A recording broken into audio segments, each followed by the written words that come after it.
இங்கு வருகை தந்திருக்கும் அனைத்து தொழில் முனைவோர்களுக்கும் எனது இனிய மதிய வணக்கங்கள். நண்பர் கோபிநாத், குமரவேல் இவர்களை போன்ற ஒரு சிறந்த பேச்சாளர்களுக்கு அப்புறம் நம்ம ஒரு எல்லாரையும் இம்ப்ரெஸ் பண்ணுற மாதிரி பேசுகிறது ரொம்ப கஷ்டம். ஆனால் தமிழ்நாடு அரசின் ஸ்டார்ட் அப் டிஎன் என்ற அமைப்பின் மிஷன் டைரக்டர் அண்ட் சிஇஓ என்ற அடிப்படையில் ஸ்டார்ட் அப் உலகம் என்றால் என்ன, அதில் இங்கே அமர்ந்திருக்கக்கூடிய அத்தனை பேரும் அல்லது உங்களோடு தொடர்பு கொண்டிருக்கிற பல இளைஞர்களும் இளம்பெண்களும் எப்படி ஒரு வாய்ப்பை ஏற்படுத்தி கொள்ளலாம், எப்படி இந்த உலகில் ஒரு மிகப்பெரிய ஒரு நிறுவனத்தை உருவாக்கலாம், எப்படி ஒரு எதிர்கால தொழில்நுட்பம், ஒரு எதிர்கால பிஸ்னஸ் மாடல், இதன் அடிப்படையில் எப்படி ஒரு நிறுவனத்தை உருவாக்கலாம், ஒரு பிராண்டை உருவாக்கலாம், ஒரு ப்ராடக்டை உருவாக்கலாம், அதற்கு தமிழ்நாடு அரசு என்ன விதமான வாய்ப்புகளை உங்களுக்கு வழங்குகிறது அப்படின்னு மிக சுருக்கமாக ஒரு சில கருத்துக்களை இங்கே சொல்வதற்கு விருப்பப்படுகிறேன். நண்பர் கோபிநாத் நிறைய உதாரணங்கள் சொன்னார், நிறைய நிறுவனங்களை பற்றி சொன்னார், அவர்களுடைய வெற்றிகரமான வியூகங்கள் பற்றி சொன்னார். ஒரு அழகான ஒரு கிரியேட்டிவான அட்வர்டைசிங் அல்லது மக்கள் மனதில் எப்படி இடம்பெறுவது, எப்படி அதிக லாபம் சம்பாதிப்பது, அதற்கு என்ன விதமான யோசனைகளை பயன்படுத்தினார்கள் என்றெல்லாம் மிக அழகாக சொன்னார். நீங்களும் அதை நன்கு ரசித்தீர்கள். அதேபோல் என்னுடைய இந்த உரையிலும் நான் ஒரு ஓரிரண்டு உதாரணங்களை சொல்கிறேன். ஒரு நிறுவனம் இன்னைக்கு நம்ம எல்லாருமே ஒரு சாதாரண ஒரு ரெஸ்டாரண்ட் மாதிரி, ஒரு இன்ஜினியரிங் கம்பெனி மாதிரி பல ஆண்டுகளாக பல்வேறு நபர்கள் செய்யக்கூடிய தொழில்களை எல்லாரும் செஞ்சுக்கிட்டு வரோம். இது ஒரு சைடில் இருக்கட்டும். ஆனால் இன்னைக்கு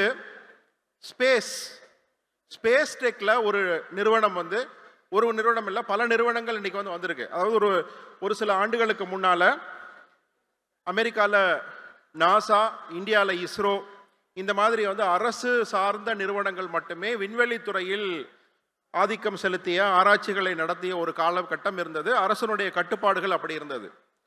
அமெரிக்காவில் இது முதல் முறையாக எலான் மஸ்க் போன்றவர்கள் ஸ்பேஸ் எக்ஸ் மாதிரியான கம்பெனிகளை உருவாக்கும் போது தனியார் துறையினரும் விண்வெளி துறையில் சில விஷயங்களை செய்யலாம் அப்படின்னு அரசாங்கம் அனுமதி கொடுத்துச்சு. அது மற்ற சில நாடுகளும் அதை பின்பற்றினாங்க, அதில் இந்தியாவும் ஒன்று. அந்த வகையில் நீங்கள் கொஞ்ச நாளைக்கு முன்னாடி கேட்டிருப்பீங்க, இந்தியாவின் முதல் 3D பிரிண்டட் ராக்கெட் ஐஐடி சென்னையிலிருந்து ஒரு அக்னிகூல்னு ஒரு கம்பெனி அனுப்புனாங்க. அது மிகப்பெரிய ஒரு செய்தியாக மாறியது. நான் அந்த கம்பெனியை பற்றி பேசலை, நான் இன்னொரு கம்பெனியை பற்றி பேசுகிறேன். இந்த கம்பெனி என்ன பண்ணாங்கன்னா, இப்போ இந்த மாதிரி ராக்கெட் பண்ணுறது, ராக்கெட்டில் இருக்கக்கூடிய சில காம்பனன்ட்ஸ் பண்ணுறது, இதெல்லாம் நிறைய ஸ்டார்ட் அப் கம்பெனிகள் செய்கிறாங்க. நான் சொல்கிற கம்பெனியோடைய பேர் ஆர்பிட் ஐடின்னு ஒரு கம்பெனி.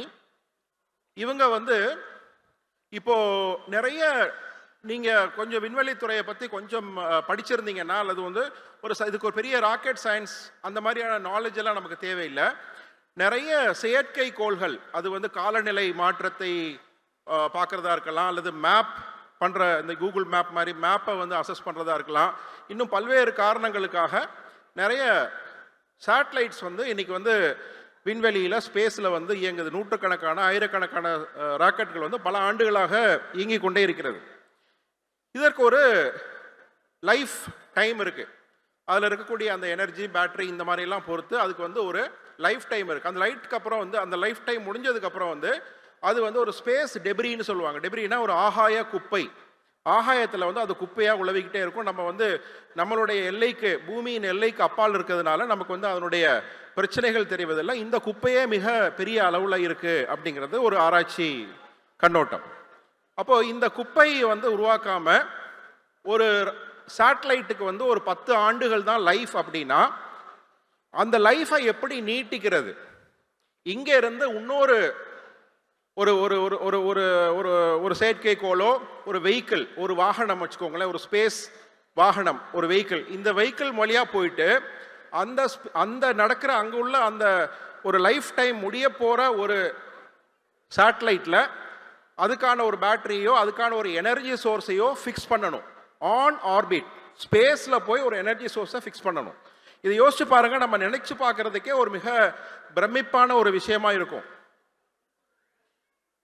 இப்போ இந்த மாதிரியான ஒரு ஆராய்ச்சி வந்து உலகில வந்து 2 3 நிறுவனங்கள் வந்து உலகம் எங்கிலும் வந்து பாத்தீங்க அப்படின்னா அந்த ஸ்பேஸ்ல இருக்கிற அந்த ஸ்பேஸ் டெக்னாலஜி சைட்ல இருக்கிறவங்கள்ட்ட கேட்டு பார்த்தீங்கன்னா 2 3 நிறுவனங்கள் இந்த ஆராய்ச்சியில் ஈடுபட்டிருக்காங்க.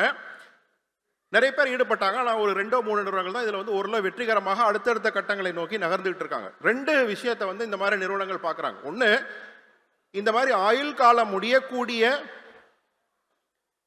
இந்த விண்வெளியில் இருக்கக்கூடிய அந்த செயற்கை கோள்களை அதனுடைய ஆயுளை நீட்டிப்பதற்கான எனர்ஜி சோர்ஸை ஃபிக்ஸ் பண்ணுறது, on orbit fixing of energy sources சொல்லுவோம். ரெண்டாவது வந்து அடுத்த கட்டமாக ஏதோ ஒரு ரிப்பேர் ஆயிடுச்சு, ஏதோ ஒரு பிரச்சனை வந்துருச்சு, அந்த பிரச்சனையை வந்து எப்படி வந்து அந்த ஸ்பேஸில் போய் சால்வ் பண்ணுறது, மேபி வித் ரிமோட் மெக்கானிசம். இங்கேருந்து ஒரு தொழில்நுட்ப எப்படி வந்து இன்னைக்கு ஏஆர் விஆர்லாம் வந்து ஒரு தொலை தூரத்திலிருந்து ஒரு மாற்றத்தை ஒரு ரிப்பேரிங்கை செய்ய முடியுமோ அந்த மாதிரி ஆன் ஸ்பேஸ் செய்ய முடியுமான்னு பார்க்கணும். இது வந்து நமக்கு புரிஞ்சுக்கிறதுக்கே கஷ்டமான ஒரு விஷயம். இப்போ நான் இப்படி சொன்னோன்னா இங்க இருக்கிற நிறைய பேர் நினைப்பீங்க இந்த மாதிரி ஒரு கம்பெனி வந்து ஏதோ அமெரிக்காலேயோ சைனாலேயோ இருக்கு அப்படின்னு. இல்லை, இதே சென்னையில், அதுவும் இந்த தமிழ்நாடு அரசின் எஸ்சி எஸ்டி பிரிவினருக்கான ஸ்டார்ட் அப் ஃபண்ட் வாங்கின ஒரு நிறுவனம், இங்க இருக்கிற நிறுவனம், உங்களுக்குள்ள உள்ள ஒரு நிறுவனம். இது ஒரு மிகப்பெரிய பெருமை. நீங்க பெரிய கைத்தட்டல் இந்த நிறுவனம் கொடுக்கணும் எல்லாருமே. இதற்கு வந்து நம் தமிழ்நாடு அரசு கிட்டத்தட்ட ஒரு 5 கோடி ரூபாய் முதலீடு செய்தது. இவங்க வந்து இப்போ அடுத்த கட்டமாக ஒரு $1 மில்லியன் $1.5 மில்லியன் வந்து ஒரு வெஞ்சர் ஃபண்ட் கம்பெனிஸில் ரைஸ் பண்ணுறாங்க. அதை தாண்டி பல்வேறு நிறுவனங்கள் இந்த நிறுவனத்தின் மீது முதலீடு செய்ய வந்திருக்கிறது. இது இந்த தளத்தில் இருந்து வெளியான ஒரு நிறுவனம். உலகிலேயே இந்த விண்வெளி ஆராய்ச்சியில் இந்த நான் சொன்ன அந்த ஸ்பேஸில் இருக்கக்கூடிய ஒரு 2 3 ஒரு ரிசர்ச்சில் இருக்கக்கூடிய ஒரு நிறுவனம், ஆர்பிட் ஐடுன்னு ஒரு நிறுவனம். அப்போ நமக்குள்ளேயே இந்த மாதிரியான ஒரு மிகப்பெரிய அரிய நிறுவனங்கள், அந்த மாதிரியான நிறுவனர்கள்லாம் வந்துகிட்டு இருக்காங்க. இது ஏன் சொல்றேன் அப்படின்னா, நாம இந்த நேரத்தில் வந்து நண்பர் குமரவேலும் சரி, கோபிநாத் அவர்களும் சரி, மாற்றத்தை பத்தி பேசினாங்க. ரொம்ப பல்வேறு விஷயத்தை வந்து ரொம்ப அழகா பேசினாங்க. அந்த மாற்றத்தை வந்து நம்ம புரிஞ்சுக்கணும். அதாவது என்ன அப்படின்னா, மாற்றம் ஒன்றே மாறாதது அப்படின்னு வந்து ஒரு அழகான ஒரு ஃப்ரேஸ் இருக்கு, ஒரு ஸ்டேட்மெண்ட் இருக்கு. இது வந்து எனக்கு ரொம்ப ரொம்ப பிடிச்சது. ரொம்ப ரொம்ப ஒரு உண்மையான ஆழமான கருத்து நிறைந்த. கொஞ்சம் யோசிச்சு பார்த்தீங்கன்னா எப்பவுமே மாற்றங்கள் வந்து ஒன்று தான் நிலையாக வந்துட்டே இருக்கு. ஒரு ரிசர்ச் ரிப்போர்ட் என்ன சொல்லுது அப்படின்னா, 2011 ஒரு அமெரிக்க பல்கலைக்கழகம் வெளியிட்ட ஒரு ஆய்வறிக்கை என்ன சொல்கிறது என்றால், பல்வேறு மாற்றங்கள் மனிதன் தோன்றிய நாளிலிருந்து வந்துகிட்டே இருக்கு. அது வந்து ஒரு சக்கரம் கண்டுபிடிச்சா இருக்கலாம், நெருப்பு கண்டுபிடிச்சா இருக்கலாம், நீராவி என்ஜினா இருக்கலாம், இந்த மாதிரி வந்து மனிதன் விவசாயம் செய்ததா இருக்கலாம். இந்த மாதிரி பல்வேறு மாற்றங்கள் வந்து வந்துகிட்டே இருக்கு. அப்போ இவங்க என்ன சொல்றாங்கன்னா, அந்த ரிசர்ச் ரிப்போர்ட்ல 1950க்கு அப்புறம் என்ன மாற்றங்கள் நடந்ததோ அதை வந்து நீங்க ஒரு தராசுல 2 தட்டு இருக்கு. ஒரு தட்டுல வந்து அந்த 1950க்கு அப்புறம் நடந்த மாற்றங்களை வந்து நீங்க வைங்க. இன்னொரு தட்டுல மனிதன் தோன்றிய நாளிலிருந்து, அதாவது குரங்கிலிருந்து மனிதன் தோன்றிய நாளிலிருந்து, மனிதனுக்கு சிந்தனை ஆற்றல் வந்த நாளிலிருந்து 1950 இந்த வருடம் வரை நடந்த மாற்றங்களை தராசின் இன்னொரு தட்டுல வைங்க. நல்லா பார்த்துக்கோங்க. மனிதன் தோன்றிய நாளிலிருந்து நடந்த மாற்றங்களின் மொத்தத்தையும் தராசின் ஒரு தட்டிலும், 1950க்கு அப்புறம் இன்று வரை நடந்த மாற்றங்கள், 75 ஆண்டுகள் நடந்த மாற்றங்களை ஒரு தட்டிலும் வச்சிங்கன்னா, இந்த 1950க்கு அப்புறம் நடந்த மாற்றங்கள் வந்து ரொம்ப அதிகமா இருக்கு, பல மடங்கு அதிகமா இருக்கு அப்படிங்கிறாங்க. அப்போ பல ஆயிரக்கணக்கான வருடங்கள் நடந்த மாற்றங்கள் மிக மெதுவாக 2 தலைமுறை 3 தலைமுறைக்கு வந்து ஒரு பெரிய மாற்றம் நடக்கும். ஆனா இப்போ வந்து இந்த கடந்த ஒரு 75 வருடங்களாக வந்து இந்த மாற்றங்களின் வேகமும் மாற்றங்களின் எண்ணிக்கையும் மிக மிக அதிகமாக இருக்கிறது. இப்போ இதுல வந்து துரதிருஷ்டவசமாகவோ அதிர்ஷ்டவசமாகவோ எப்படி வேணா இருக்கலாம். ஃபார்ச்சுனேட்லி அன்பார்ச்சுனேட்லி நாம எல்லாம் இந்த காலகட்டத்தில் இந்த அதிக எண்ணிக்கையில் நடக்கக்கூடிய மாற்றங்களின் காலகட்டங்களை நம்ம வாழ்ந்துகிட்டு இருக்கோம். சரி, இந்த செய்தி வந்து ஒரு சயின்டிபிக் ரிசர்ச்ல வரக்கூடிய செய்தி. இதுக்கும் நமக்கும், ஆண்டர்பிரனர்ஸ்க்கும், இதுக்கும், ஒரு கல்வியாளர்களுக்கும், இதுக்கும், ஒரு சராசரி வாழ்க்கையை நடத்தி கொடுக்க நமக்கும் இந்த செய்திக்கும் என்ன சம்பந்தம் அப்படின்னு நீங்க எல்லாம் யோசிச்சு பார்க்குறீங்களா? கண்டிப்பா யோசிச்சு பார்க்கணும். ஏன்னா இன்னைக்கு நடக்கக்கூடிய தொழில்நுட்ப மாற்றங்கள் வெறும் ஏதோ ஒரு தளத்தில் அந்த நிறுவனத்தில் இல்லது அந்த துறையில் மட்டும் ஒரு மாற்றத்தை ஏற்படுத்துறது இல்லை. இப்போ ஸ்பேஸ் டெக்குன்னு நம்ம சொல்கிறோம், ஒரு ஆட்டோமோட்டிவ் இண்டஸ்ட்ரின்னு சொல்கிறோம், ஃபுட் இண்டஸ்ட்ரின்னு சொல்கிறோம், அக்ரி டெக்னாலஜின்னு சொல்கிறோம். அங்கே நடக்கக்கூடிய மாற்றங்கள் அந்த துறையில் மட்டுமே, அங்கே இருக்கிற ஒரு 100-200 பேருக்குள்ள மட்டுமே ஒரு மாற்றத்தை ஏற்படுத்துறது இல்லை, அல்லது அதை பற்றி படிக்கிறவர்களுக்கு மட்டுமே அந்த கண்டென்ட் போய் சேர்றது இல்லை. நம்மளுடைய ஒவ்வொருத்தருடைய வாழ்க்கையிலும் தொழில்நுட்ப மாற்றங்கள் பெரும் தாக்கத்தை ஏற்படுத்துகின்றன. உதாரணத்துக்கு ஒரு 10-15 வருடங்களுக்கு முன்னாடி நாம ஒரு ஹோட்டலில் போய் ஒரு சாப்பாடு வாங்கணும்னா நம்ம போய் வாங்கணும், அல்லது யாரையாவது அனுப்பி வாங்கணும். இன்னைக்கு வீட்டில் உட்கார்ந்த இடத்துல இருந்தே எந்த ஹோட்டலில் என்ன சாப்பாடு வேணும்னு சொல்லிட்டு நம்ம ஒரு ஆர்டர் பண்ணோம்னா நமக்கு கிடைக்குது. அது மாதிரி ஒரு டிக்கெட் புக் பண்ணுறது, ஒரு பஸ் ஸ்டாண்டுக்கோ ரயில்வே ஸ்டேஷனுக்கோ நாம் போயிட்டு க்யூவில் நின்று டிக்கெட்டை புக் பண்ணணும். இன்னைக்கு பல ஆப் இருக்குது, பல வெப்சைட் இருக்குது. எந்த ஊருக்கு போகணும், என்ன மாதிரி பஸ்ஸு, எந்த நேரம், ஏசியா நான் ஏசியா, ஸ்லீப்பரா சீட்டா, இது எல்லாம் போட்டுட்டிங்கன்னா உங்களுக்கு ஃபோன்லேயே உங்களுக்கு பஸ் டிக்கெட் சேர்ந்துருது. அப்போது தொழில்நுட்பங்கள் நம்மளுடைய வாழ்க்கையை மாற்றுகின்றன. இது இந்த தொழில்களுக்குள்ளே இருக்கக்கூடிய பல பல பல பேருடைய தொழில்களையும் பாதிக்கின்றன. உதாரணத்துக்கு இப்போ நீங்கள் டிக்கெட் புக் பண்ணுற ஏஜென்சிஸ் எல்லாம் பார்த்தீங்கன்னா கஷ்டப்படுவாங்க. ஸோ இந்த மாதிரியான ஒரு தொழில்நுட்பம் வரும்போது, அந்த தொழில்நுட்பத்தின் அடிப்படையில் ஒரு புதிய புதிய தொழில் முயற்சிகள் வரும்போது என்ன நடக்கும் அப்படின்னா, அதை சார்ந்த அந்த வேல்யூ செயினில் இருக்கக்கூடிய பல்வேறு நிறுவனங்கள், பல்வேறு சின்ன சின்ன நிறுவனங்கள் பாதிக்கப்படும். இது நம்ம மாற்றவே முடியாது. அப்போ நம்ம என்ன செய்யணும் அப்படின்னா, என்ன எடுத்துக்கணும் அப்படின்னா, இன்னைக்கு ஸ்டார்ட் அப்னு சொல்றோம். ஒரு 2 கருத்துக்களை மட்டும் நான் சொல்லி முடிக்கிறேன். இந்த ஸ்டார்ட் அப்னா என்ன? இதுவும் ஒரு சாதாரண நிறுவனங்கள் மாதிரி தானே. இப்போ எம்எஸ்எம்இ துறை, இப்போ எங்களுடைய நிறுவனம் ஸ்டார்ட் அப் டிஎன் எம்எஸ்எம்இ துறையின் கீழ் வருகிறது. எம்எஸ்எம்இன்னு சொல்றோம், மைக்ரோ ஸ்மால் மீடியம் இண்டஸ்ட்ரீஸ் என்டர்பிரைசஸ்னு சொல்றோம். அது கீழே வருது. மைக்ரோனா என்ன? ஒரு குறிப்பிட்ட ஒரு 5 கோடி ரூபாய் முதலீடு பண்ணியிருந்தா அது மைக்ரோ இண்டஸ்ட்ரி அப்படின்னு நம்ம சொல்றோம். அதே மாதிரி இன்னும் கொஞ்சம் அதிகமாக இன்வெஸ்ட்மெண்ட் இருந்ததுன்னா அது இன்வெஸ்ட்மெண்ட்டோ டேர்ன் ஓவர் இருந்ததுன்னா அதை ஸ்மால்னு சொல்றோம். அது மாதிரி இன்னும் கொஞ்சம் பெரிய 250 ரூபா வரைக்கும் டேர்ன் ஓவர் பண்ணாங்கன்னா அது மீடியம்னு சொல்றோம். அப்போ ஒரு ஸ்டார்ட் அப் நிறுவனங்கிறது ஒரு ஆரம்பிக்கிற ஒரு நிறுவனமா, புதிதாக ஆரம்பிக்கிற ஒரு நிறுவனம் மட்டும்தானா? அப்படி இல்லை, கொஞ்சம் வித்தியாசம் இருக்கு. ஒரு கன்வென்ஷனல், அதாவது பாரம்பரியமாக நடத்தி கொண்டு வரக்கூடிய ஒரு micro and small, technically definition wise வரையறைப்படி இது ஒன்று தான். ஸ்டார்ட் அப் மைக்ரோவோ ஸ்மாலோ இதுக்குள்ளே தான் வரும்.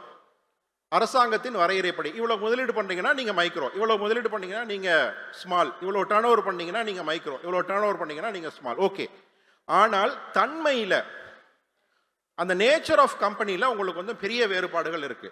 இப்போ இதை எப்படி நீங்க புரிஞ்சுக்கணும்? அப்படி ஏன் புரிஞ்சுக்கணும் அப்படின்னா, நாம ஒரு ஸ்டார்ட் அப் மாதிரியான ஒரு நேச்சர் இருக்க கம்பெனிக்குள்ள வேலை பார்க்குறோமா, அல்லது ஒரு கன்வென்ஷனலா, அதாவது பல வருடங்கள் தொடர்ந்து நடந்தக்கூடிய ஒரு இண்டஸ்ட்ரி மாதிரியான ஒரு ஸ்டைல், அந்த மாதிரியான ஒரு நேச்சர் இருக்கக்கூடிய, அந்த மாதிரி தன்மை இருக்கக்கூடிய கம்பெனியை பற்றி நாம யோசிக்கிறோமாங்கிறது ரொம்ப ரொம்ப முக்கியம். இது ஏன்னா, இந்த ஸ்டார்ட் அப் மாதிரியான கம்பெனிகள் ஒரு தனி துறை கிடையாது. இது இண்டஸ்ட்ரியலைசேஷனுடைய, தொழில்துறையுடைய அடுத்த கட்ட பரிணாம வளர்ச்சி, next generation of evolution of next generation, எப்படி வேணாலும் நீங்க சொல்லலாம். அந்த மாதிரி ஒரு தொழில்துறையே இந்த தொழில்நுட்பங்களின் தாக்குதலின் அடிப்படையும், புதிய தொழில் மாதிரிகள், பிசினஸ் மாடல்ஸ், புதிய சிந்தனைகள், இந்த விஷயத்தின் அடிப்படையிலும் பார்த்தீங்கன்னா இந்த தொழில்துறையின் தன்மை மாறிக்கிட்டு இருக்கு. அது நம்ம வாழ்வியலை மாற்றுது, வாழ்வாதாரத்தை மாற்றுது, நம்மளுடைய அன்றாட வேலைகளை மாற்றுது. தனித்தனியா டாக்ஸி ஓட்டிட்டு இருந்தவெல்லாம் இன்னைக்கு ஏதோ ஒரு கம்பெனியை டிபெண்ட் பண்ணி தான் டாக்ஸி ஓட்ட வேண்டியிருக்கு. இது யாரோ ஒருத்தவங்க நம்ம இன்டைரக்டா கண்ட்ரோல் பண்றாங்க. அவங்க சொல்ற பணத்தை தான் நம்ம வாங்க வேண்டியிருக்கு, அவங்க சொல்ற லாபத்தை தான் நம்ம வாங்க வேண்டியிருக்கு, அவங்க சொல்ல ரூட்ல தான் நம்ம போக வேண்டியிருக்கு. அவங்க கஸ்டமர் என்ன நினைக்கிறாங்களோ அதன்படி நம்மளுடைய வாய்ப்புகளும் அவங்க நிர்ணயிக்கிறாங்க. இத்தனை பேர் இந்த ரேட்டிங் போட்டால் உனக்கு கூட ஆர்டர் வரும், இவ்வளோ உன்னைய நீ 1 ஸ்டார் 2 ஸ்டார்னா உனக்கு நிறைய ஆர்டர் கொடுக்க மாட்டேன் அப்படிங்கிறாங்க. அப்போ இந்த மாற்றங்களுக்கெல்லாம் நாம எப்படி தகவமைத்துக் கொள்ளுதல், இது ரொம்ப ரொம்ப முக்கியமான விஷயம். அங்கதான் இந்த ஸ்டார்ட் அப்புக்கும் ஒரு மைக்ரோ ஸ்மால் இண்டஸ்ட்ரீஸ்க்கான வித்தியாசத்தை நம்ம புரிஞ்சுக்கணும். எல்லா ஆண்டர்பிரனரும் புரிஞ்சுக்கணும். அதே மாதிரி ஒரு கம்பெனியை உருவாக்கணும்னு நினைக்கிற எல்லாரும் புரிஞ்சுக்கணும். அதை மட்டும் கொஞ்சம் விரிவாக நான் சொல்றதுக்கு முயற்சி பண்றேன். ஒரு ஸ்டார்ட் அப் நிறுவனம் அப்படின்னா ஒரு மைக்ரோ ஸ்மால் இண்டஸ்ட்ரியில தான் அந்த முதலீடு டேர்ன் ஓவர் அடிப்படையில் ஒன்று தான். ஆனால் இந்த தன்மையில் எப்படி வேறுபடுது அப்படின்னா, இப்போ வந்து நம்ம இனோவேஷன் ஒரு விஷயம் சொல்கிறோம், ஸ்கேலபிலிட்டின்னு ஒரு விஷயம் சொல்கிறோம். இந்த ரெண்டு விஷயத்தை மட்டும் மனசில் வாங்கிக்கோங்க. Innovation, scalability. இனோவேஷன்னா என்ன? இனோவேஷன்னா ஒரு விஷயத்தை புதிதாக முயற்சி செய்தல், புதிதாக உருவாக்குதல், அல்லது ஒரு பிரச்சனைக்கு ஒரு புதிய பிரச்சனையை கண்டுபிடித்து அதற்கான ஒரு தீர்வை கொடுக்கிறது. அதன் அடிப்படையில் வந்து ஒரு பிஸ்னஸை கட்டமைக்கிறது. இப்போ உதாரணத்துக்கு நம்ம எல்லாருக்கும் தெரிஞ்ச இந்த ஸ்விக்கி, ஜொமேட்டோ இந்த மாதிரியான ஒரு ஃபுட் டெலிவரியை எடுத்துப்போம். ஒரு காலத்துக்கட்டத்துக்கு முன்னாடி வந்து பார்த்தீங்கன்னா ஃபுட்டுங்கிறது வந்து நமக்கு வந்து நம்ம போய் தான் வாங்கணும்னு நான் சொன்னேன், நான் அல்லது யாராவது அனுப்பி தான் வாங்கணும்னு சொன்னேன். இன்றைக்கி வந்து ஒரு ஆப் மூலமாக நீங்கள் வந்து ஒரு டெலிவரியை நீங்கள் வாங்க முடியும். அதே மாதிரி நான் சொன்ன இப்போ இந்த ஸ்பேஸ் டெக்கில் வந்து ஒரு கம்பெனி இருக்குது. இன்னொரு கம்பெனி இதே நம்ம Tamil Nadu SC/ST start up fund மூலமாக ஃபண்ட் வாங்கின ஒரு கம்பெனி டோமேன்னு ஒரு கம்பெனி இருக்குது. இவங்க என்ன பண்ணுறாங்க, ரோட் சைடு அசிஸ்டன்ஸ். நீங்கள் எங்கேயோ போயிட்டு வர்றீங்க, இங்கேருந்து கோயம்புத்தூர் போயிட்டு சென்னைக்கு வரீங்க, காரில் வரீங்க, நடுவில் வந்து கார் ரிப்பேர் ஆச்சு, பஞ்சர் ஆயிடுச்சு. உடனே இந்த ஆப் கையில் இருந்ததுன்னா நீங்கள் அவங்களுக்கு நீங்கள் ஒரு கால் பண்ணிங்கன்னா அல்லது ஒரு மெசேஜ் பண்ணிங்கன்னா, என் கார் இந்த இடத்துல இதாக இருக்குது, ரிப்பேர் ஆகி நின்றுச்சு அப்படின்னா, அவங்க ஒரு குறிப்பிட்ட நேரத்துக்குள்ளே உங்களை சரி பண்ணி, காரை சரி பண்ணி உங்கள் இடத்துக்கு கொண்டாந்து விடுவாங்க. மீன்வைல் நீங்கள் அங்கே வெயிட் பண்ண தேவையில்லை. இன்னொரு கார் வந்து நீங்கள் எங்கே போகணுமோ அங்கே கொண்டாந்து உங்களை விட்டுருவாங்க. சாதாரண சிம்பிளான ஐடியா. இந்த நிறுவனமும் பார்த்தீங்க அப்படின்னா அடுத்த கட்ட, இப்போ இந்த கம்பெனிக்கு வந்து வேற ஒரு நாட்டில் இருந்து ஒரு இன்வெஸ்டார் வந்து பண்ணுறாங்க. அதுவும் இங்கே இந்த பிளாட்ஃபார்ம்ல இருந்து வந்த ஒரு நிறுவனம் தான் டோமேன் ஒரு கம்பெனி. இன்னொரு கைத்தட்டலாம், எனக்காக இல்லை, அவங்களுக்காக. ஏன்னா நமக்குள்ள இருந்து வந்து வெளிவரக்கூடிய இந்த மாதிரி உலகத்தரம் வாய்ந்த நிறுவனங்களை நாம் பாராட்டாமல், நாம் ஆதரவு செய்யாமல் வேறு யார் ஆதரவு செய்ய முடியும்? அடுத்து இன்னொரு உதாரணம் சொல்றேன். இந்த மாதிரி நாங்கள் இது வரைக்கும் வந்து ஸ்டார்ட் அப் டிஎன்ல 36 நிறுவனங்களுக்கு வந்து நாம குறைந்தபட்சம் 25 லட்சம் ரூபாயிலிருந்து அதிகபட்சம் 5 கோடி ரூபாய் வரைக்கும் ஒவ்வொரு நிறுவனத்திலும் முதலீடு செய்திருக்கிறோம். அரசு வந்து ஒரு பங்குதாரராக முதலீடு செய்திருக்கோம். முதலீடு செய்தோட மட்டும் இல்லாமல் அதுக்கு அடுத்தடுத்த கட்டங்களை அவங்களை எப்படி வளர்த்தெடுத்து செல்வது அப்படிங்கிறதுக்கு வந்து சென்ற பட்ஜெட்டில் வந்து Periyar social justice venture lab அப்படின்னு ஒரு அமைப்பை உருவாக்கி, ஒரு துணை அமைப்பை ஸ்டார்ட் அப் டிஎன் கீழே உருவாக்கி, அந்த அமைப்பின் மூலமாக இவங்களை வந்து பல அம்சங்கள், அதாவது sales and marketing, finance discipline, legal, அடுத்த கட்ட fund raising, next round of fund raising, HR, இந்த மாதிரி எல்லாத்துக்கும் வந்து அவங்களுக்கு ஒரு ஹேண்ட் ஹோல்டிங், அவங்களுக்கு ஒரு வழிகாட்டுதல் வந்து எங்களுடைய நந்தனம் CMRL நிறுவனத்தில் எங்களுடைய ஆஃபீஸில் ஒரு பகுதி வந்து இந்த Periyar social justice venture lab அங்கே இயங்குது. அதில் ஒரு 10 பேர் இதுக்காக மட்டுமே வேலை பார்க்குறாங்க. ஸோ இது எதுக்கு சொல்ல வரேன் அப்படின்னா, இப்போ இந்த மாற்றங்களை வந்து இந்த கம்பெனிகள்லாம் உள்வாங்கி புது புது பிரச்சனைகளை கண்டுபிடித்து தீர்வு காண்றாங்க. இன்னொரு கம்பெனி இருக்கு, யூனிபோஸ்னு ஒரு கம்பெனி. இவங்களும் அடுத்த கட்ட ஃபண்டிங் வந்து ஒரு VC-ட்டேருந்து வாங்க இப்போதைக்கு பேச்சுவார்த்தை நடத்திட்டு இருக்காங்க. வெகு விரைவில் வாங்கிடுவாங்க. இவங்க என்ன பண்ணுறாங்கன்னா, ஒரு புதுசாக ஒரு யோசிக்கிறாங்க. என்ஜினியர்ஸ், இந்த ஃபவுண்டர்ஸ், இவங்களும் நம்ம Tamil Nadu SC/ST start up fund மூலமாக தமிழ்நாடு அரசு முதலீடு செய்த ஒரு நிறுவனம் தான். இவங்க என்ன பண்ணுறாங்கன்னா, நீங்கள் யோசிச்சு பாருங்க, நம்ம பார்வைக்கு வராத ஒரு விஷயத்தை யோசிக்கிறாங்க. இப்போ நம்ம ட்ரெயினில் பஸ்ஸில் போகும்போது ஒரு சில இடத்துல பெரிய ஆயில் டேங்க் பார்த்துருப்போம். ரயில்வே ஸ்டேஷன் பக்கத்தில் அங்கே அந்த ஆயில் ஸ்டோரேஜ் டேங்க் ரொம்ப பெருசாக இருக்கும், வட்டமாக இருக்கும். இந்த ஆயில் டேங்க்ல வந்து நீங்கள் டீசலோ அதோ நீங்கள் வந்து ஸ்டோர் பண்ணும்போது ஒரு பீரியட் ஆஃப் டைம் என்ன ஆகும்னா, அந்த சுவர்கள் எல்லாம், அந்த டேங்கோட சுவர்கள் எல்லாம் ஒரு படிமானம் வந்து உருவாகும், ரொம்ப ஹெவியாக இருக்கும். அது வந்து முன்னாடி வந்து ஆள் உள்ளே இறக்கி அதை வந்து க்ளீன் பண்ணுவாங்க. அப்போ தான் அந்த டேங்க் வந்து லைஃப் வரும், அந்த டேங்க்லேருந்து அந்த ஃப்ளோ வெளியே வரும் அப்படின்னு சொல்லிட்டு. இப்போ வந்து ஒரு ரோபோ, ஒரு கேமராவையும் இவங்க கண்டுபிடிச்சிருக்காங்க, ஒரு ரோபோவும் இவங்க வந்து கண்டுபிடிச்சிருக்காங்க. இந்த ரோபோ வந்து அந்த டேங்குக்குள்ளே போயிட்டு அந்த கிளீனிங் பண்ணுது. இன்னொரு முயற்சி என்ன பண்ணுறாங்கன்னா, இன்றைக்கி நம்ம அரசு மிக ஆர்வமாக செய்யக்கூடிய இந்த மேனுவல் ஸ்கேவெஞ்சிங், அதுக்கான ஒரு தீர்வையும் இவங்க வந்து அடுத்த கட்டமாக பண்ணிகிட்டு இருக்காங்க. யூனிபோஸ்னு ஒரு கம்பெனி, இதுவும் நம்மிலிருந்து வெளியே வந்த ஒரு கம்பெனி தான். அவர்களுக்கும் நீங்கள் ஒரு நல்ல கைத்தட்டல் கொடுக்கணும்.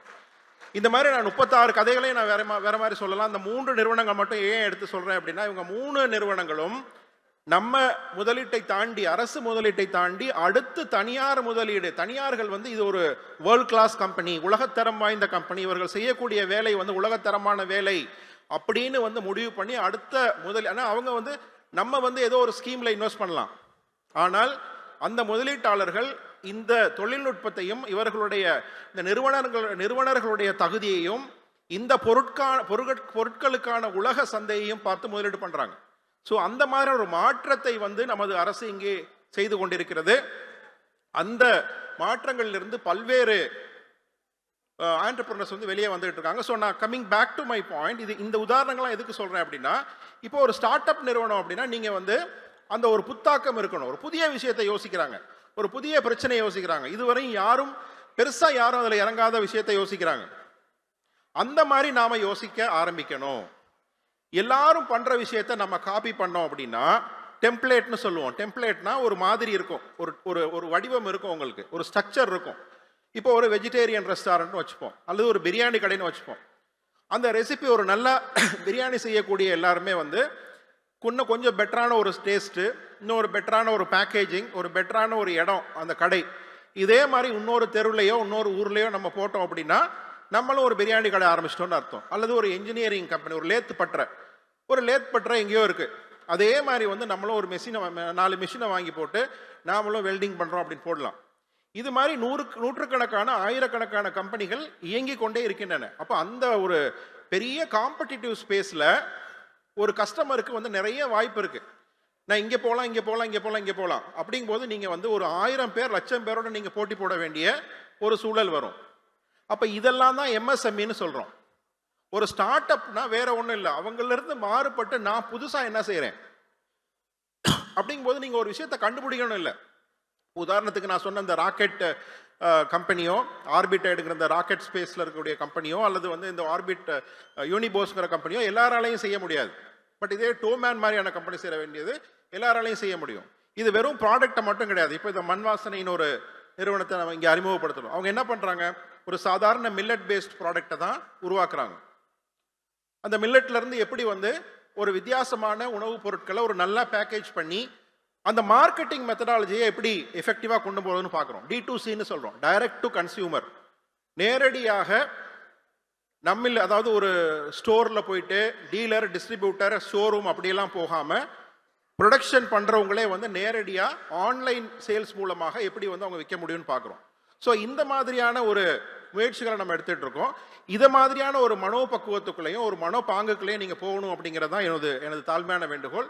ஒரே ஒரு கடைசியாக ஒரு விஷயத்தை மட்டும் சொல்லி நான் முடிக்கிறேன். இது எகெயின் நான் முன்னாடி பேசின 2 பேச்சாளர்களுடைய ஒரு தொகுப்பு மாதிரி தான் இருக்கும். பட் நம்மிலிருந்து வந்த சில கம்பெனிகளுடைய உதாரணத்தை சொல்லியிருக்கிறேன். இந்த மாற்றம் ஒன்றே மாறாதது அப்படிங்கிறத நல்லா உள்வாங்கிக்கோங்க. ஒரு எம்எஸ்எம்இ நிறுவனத்துக்கும் ஸ்டார்ட் அப் நிறுவனத்துக்கும் உள்ள வித்தியாசத்தை உள்வாங்கிக்கோங்க. இந்த இனோவேஷன் வந்து என்ன செய்யும்னா, எல்லா புது முயற்சிகளும் ஒரு மிகப்பெரிய வரவேற்பை மார்க்கெட்டில் உங்களுக்கு பெற்றுத்தரும். அப்போ இந்த ஸ்கேலுங்கிறது என்னன்னா, ஃபாஸ்ட்டாக க்ரோ பண்ணக்கூடிய ஒரு நேச்சர். இப்போ நான் சொன்ன மாதிரி ஒரு ஆயிரக்கணக்கான நிறுவனங்களோட நீங்களும் போய் போட்டி போட்டிங்கன்னா உங்களுடைய வளர்ச்சி விகிதம் வந்து ரொம்ப கம்மியாக இருக்கும். இதே நீங்கள் மட்டும்தான் இருக்கிறீங்க, அல்லது ஒரு 5-6 பேர் தான் அந்த ஸ்பேஸில் இருக்கிறீங்க, ஒரு 20 பேர் தான் அந்த ஸ்பேஸில் இருக்கிறீங்கன்னா, அந்த மார்க்கெட் சைஸ் பொறுத்து உங்களுடைய வளர்ச்சி விகிதம் அதிகமாக இருக்கும். அப்போ இந்த வளர்ச்சி விகிதம் அதிகமாக இருக்கக்கூடிய ஒரு துறையில் நம்ம ஈடுபட முடியுமா, இதெல்லாம் நம்ம சிந்திக்கணும். ஸோ நான் முடிவுரையாக சொல்ல விரும்புகிற விஷயம் என்ன அப்படின்னா, இன்னைக்கு வந்து ஒரு நிறுவனங்களை உருவாக்குவது ஒரு சாதாரண விஷயம் அல்ல. எப்படி பல்வேறு துறைகளில் கல்வி முன்னேற்றம் ஏற்பட்டிருக்கிறதோ அதே மாதிரி இன்னைக்கு ஒரு கம்பெனிகளை உருவாக்குவதும் ஒரு மிகப்பெரிய இன்டலெக்சுவல் ப்ராசஸ் ஆயிருச்சு. சிந்தனை திறன் அதிகமிக்க, நிறைய படிக்க வேண்டியிருக்கு, நிறைய கற்றுக்க வேண்டியிருக்கு, நிறைய டேட்டா அனலைஸ் பண்ண வேண்டியிருக்கு. நான் சொன்ன மாதிரி வந்து என்னென்ன துறைகளில் என்னென்ன மாற்றங்கள் வந்துகிட்டு இருக்கு அப்படின்னு யோசிக்க வேண்டியிருக்கு. அப்போது ஒரு 3 விஷயத்தை வந்து சொல்கிறாங்க. ஸ்கோப், நீங்கள் என்ன செய்ய நினைக்கிறீங்களோ அந்த ப்ராடக்ட்டுக்கான மார்க்கெட் ஸ்கோப் எவ்வளவு இருக்குது, இதை நீங்கள் டீட்டெயில்டாக ஸ்டடி பண்ண வேண்டியிருக்கு. இந்த ஸ்டடி வந்து ஒரு பெரிய டீப்பான விஷயம். இந்த ஸ்கோப்பை நீங்கள் ஸ்டடி பண்ணி உங்களுடைய இனோவேஷன், உங்களுடைய வித்தியாசத்தை நீங்கள் உள்ளே கொண்டு வந்தீங்கன்னா தான் நீங்கள் ஸ்கேல் பண்ண முடியும், அதாவது வேகமாக வளர்ச்சி அடைய முடியும். இந்த 2க்கும், ஸ்கோப்புக்கும் ஸ்கேலுக்கும் உங்களுடைய சிந்தனை ஆற்றல் வந்து ரொம்ப டீப்பாக இருக்கணும், டெப்த்தாக இருக்கணும். இந்த 3 வார்த்தைகளை மனசில் வச்சுக்கோங்க. Scope, scale, depth.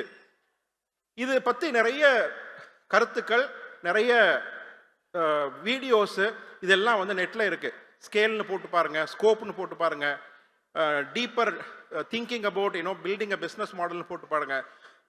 நேரடியாக நீங்கள் ஸ்கேல் ஸ்கோப் டெப்த்னு போட்டிங்கன்னா பெருசாக இன்ஃபர்மேஷன் வராது. பட் இதனுடைய உபபிரிவுகள் நிறைய இருக்குது. ஸ்டார்ட் அப் டிஎன்லையும் இது சார்ந்து நிறைய நிகழ்ச்சிகள் நாங்கள் நடத்திக்கிட்டு இருக்கோம், நிறைய பயிற்சிகள் நடத்திக்கிட்டு இருக்கோம்.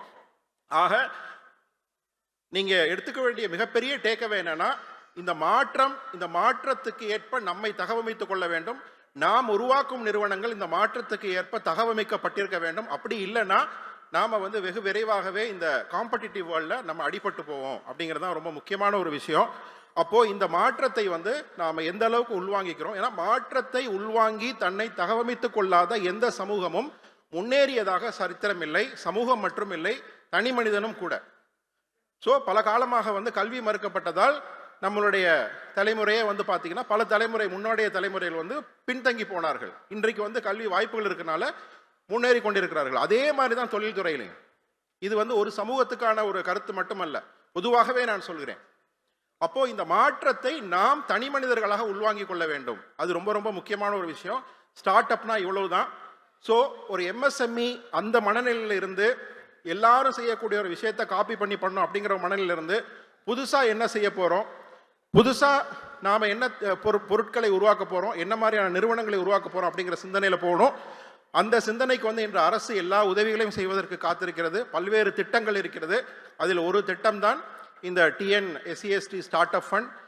இந்த ஃபண்டில் நீங்களாகவும் உங்களுக்கு ஒரு நல்ல ஐடியா இருந்ததுன்னா சொல்லுங்கள், எங்கள் நிறுவனத்துக்கு வாங்க, எங்கள் வெப்சைட்டில் போய் அப்ளை பண்ணுங்கள். அல்லது உங்களுடைய நண்பர்கள், உறவினர்கள் அல்லது உங்களுக்கு தெரிந்தவர்கள் யாராக இருந்தாலும் ஒரு நல்ல ஐடியாவோட ஒர்க் பண்ணாங்கன்னா அப்ளை பண்ண சொல்லுங்கள். அவர்களுக்கான எல்லா வழிகாட்டுதல்களையும் உதவிகள் செய்வதற்கு நாங்கள் தயாராக இருக்கிறோம். அனைவரும் மிகப்பெரிய தொழில் முனைவர்களாக நம் தமிழ்நாட்டை அனைவருக்குமான ஒரு மாநிலமாக, அனைவரும் சாதிக்கக்கூடிய ஒரு மாநிலமாக மாற்றுவோம். நன்றி, வணக்கம்.